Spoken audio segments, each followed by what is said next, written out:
আচ্ছা ভাই, তুই বড় হয়ে কি হবি? ডাক্তার হবো। তা ডাক্তার কেন? ডাক্তার হয়ে সকল মানুষের জীবন বাঁচাবো। তা তুই কি হবি দিদি বড় হয়ে? আমি পুলিশ হব, সবাইকে রক্ষা করব আর খারাপ খারাপ লোকেদের জেলে ঢুকিয়ে দেব। ওরা কি বলছে রে দিদি?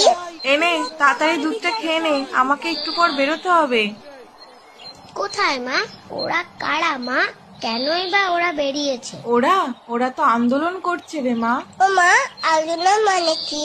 যখন কোনো অন্যায় হয় সেই অন্যায়ের বিরুদ্ধে একসাথে প্রতিবাদ করাই হলো আন্দোলন।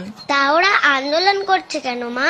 ওই যে একটা ডাক্তার দিদি ভাই ছিল, তাকে কিছু দুষ্টু লোক মিলে ব্যাড টাচ করেছিল। ব্যাড টাচ কি মা? ব্যাড টাচ হলো দুষ্টু লোকেদের ছোঁয়া রে মা। কারো ছোঁয়ায় যদি